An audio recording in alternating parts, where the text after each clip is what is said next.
everybody, I am Liz, and today I wanted to do a review of Sadie by Courtney Summers. Now this book has been raved about on BookTube and really the bookish community in general because it is such an interesting teen thriller, suspenseful story, and I have to agree. Now, definitely going into any book, you have to be aware of triggers.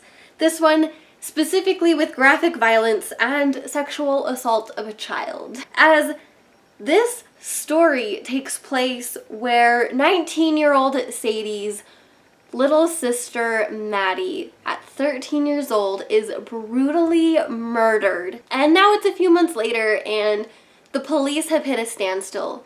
They have no idea what to do, where to go from there, and now with Sadie missing, they don't know where else to go. As Sadie goes missing because Sadie knows who took the life of her sister, she's going to find him and make him pay. Now, the mystery of these two sisters, one, the murder of Maddie, and two, why Sadie goes missing, falls into the lap of radio personality West McCrae. And so this is a dual point of view story told through West McCrae's podcast as he goes about trying to solve the crime of Maddie and the missing status of Sadie. And then it also jumps into Sadie's point of view after she leaves home and the travels she partakes to find the man responsible for Maddie's murder. I have been told by everyone that if I read this book, I must also listen to it on audiobook because the audiobook has all the different voices and cast members to really make the podcast feel like a podcast. And I have to agree.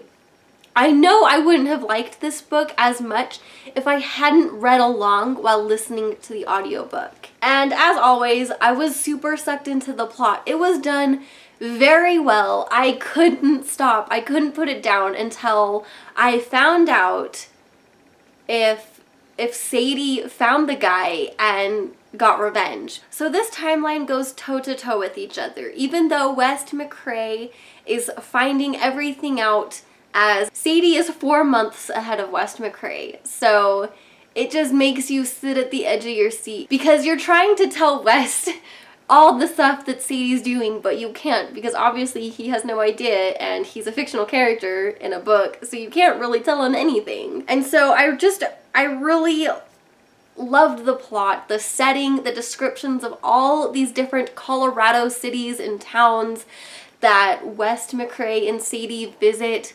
It was just fantastic. And the characters were done so well. They were so well developed even though we were only in their lives very briefly other than West's and Sadie's.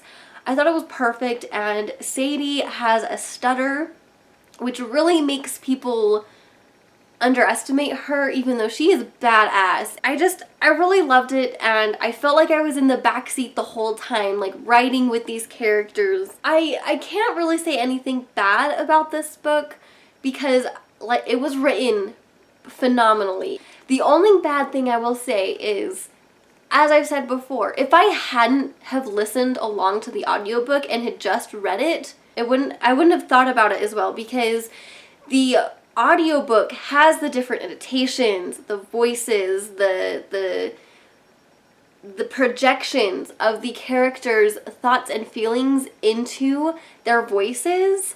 And I wouldn't have gotten that as well translated onto the page, the way the narrator works with Sadie's stutter and really dives into Sadie's psyche.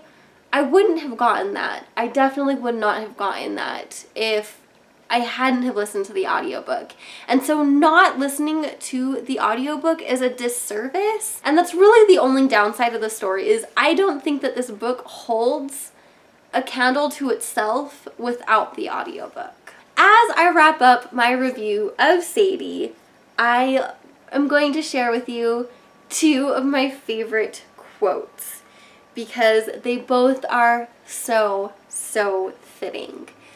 The first quote is really, quite honestly, my favorite. And so my favorite quote lands on page 183, and it actually takes place in two different portions of the book with a character named Kat Mather. She and Sadie both feel this, and it is said to them earlier on in the story with them, but it was more expanded upon later on when Kat talks to West McCrae. And so Kat says about the city of Montgomery, she wanted to get out of there. She, as in Sadie. I could tell because I did too. Places like that, places that look so nice they don't seem real, the worst shit you can imagine happens in them. And I'm not wrong. And as it goes on, there's this little scandal in Montgomery that you will read about in the book. And then my next favorite quote, which really just sets the tone of this story, happens on page 33. And it says, I always forget fear is a conquerable thing, but I learn it over and over again, and that, I guess, is better than never learning it. Now, to compare this story to another one, I honestly can't really give something. So I'm gonna extend this to you guys. Give me a recommendation for something that you think fits a book like Sadie. Something that's not written in the traditional novel format, has a revenge plot, and is a thriller. So thank you guys so much for watching my review of Sadie. I hope you enjoyed it, and I hope you gained some really good insight into the novel to whether or not you want to read it if you haven't. And if you have, do you agree with me on some of my thoughts and feelings? What do you think about Sadie down below? Please let me know in the comments. I will check them out and really enjoy to hear your thoughts and feelings. And if you liked this video, please give it a thumbs up. And if you haven't been subscribed to my channel, please do so. Subscribe so you can be alerted to all the times I post, which I post every Tuesday and Friday. I love to see your faces. I want to comment with you and interact with you guys. And I hope to see you guys again. So until next time, remember that I love you.